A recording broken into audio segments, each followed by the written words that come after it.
When you have a table like this and it's on an angle and you try to cut a piece on it, you can still cut circles in that, but it will be at an angle, obviously. If you want to make a straight cut on it, you could put a fence on here.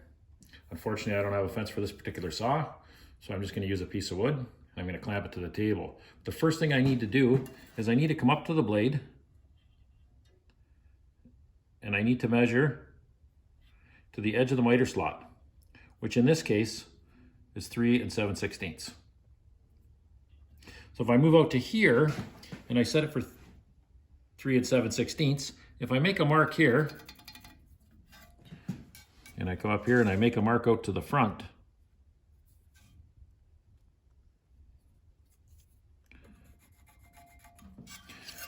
that puts me on a straight line.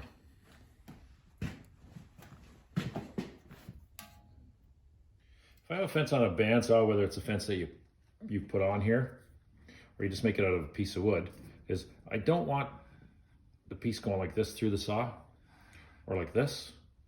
Because what's happening is you want to keep that blade sitting right dead center in that curve. If you twist it like that, the back of the blade on one side or the other is going to drag. If it starts to drag or you push it and you twist it, it's not going to perform the way it should, because it should be cutting, going straight into the teeth, and it should not be scraping any of the back part of the blade. If it does, it's going to create a wander and you're not going to be able to keep it straight. In order for me to set the fence up so that it's parallel to the blade, what I need to do is I need to measure from the blade itself to the edge of the miter slot, which I see as 3 7/16.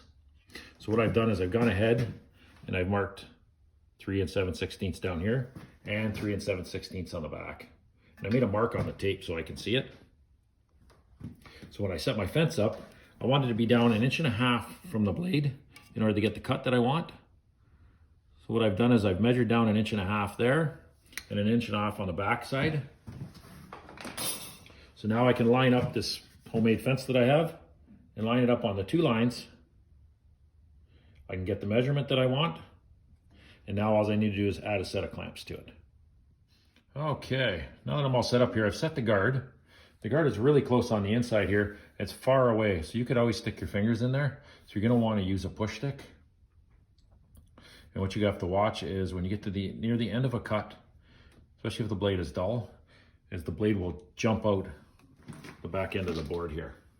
And it'll go forward, and it might catch you off guard, and your momentum will push you forward. So make sure you have a long enough push stick. And you're gonna push it through. A long piece like this, you're gonna want somebody probably to catch for you. Yes, this will give me a straight cut on a 30-degree angle. I wanna make sure I'm flat on the table. And this fence actually prevents this piece from sliding off the table, and it'll keep it nice and straight because now I'm parallel with the blade.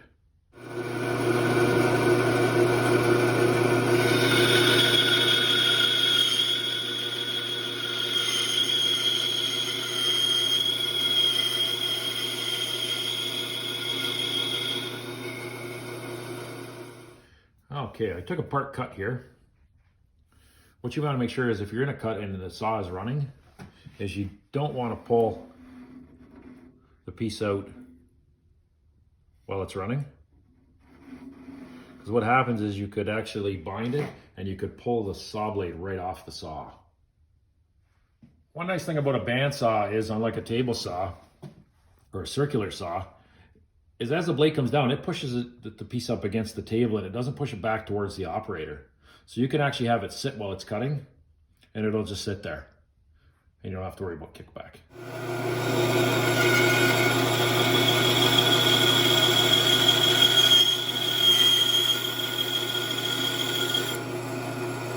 We have ourselves a nice 30-degree angle. If you watch the last video again, you're gonna notice that as we get coming out of the back of the block, it basically jumped forward. I know it's hard to tell by this, but when I basically put this back to 90 degrees, my 1.5 inches has changed slightly. About the thickness of the blade, a little more than the thickness of the blade, less than the 1.5 inches. So I would have to readjust the fence if I want 1.5 inches again.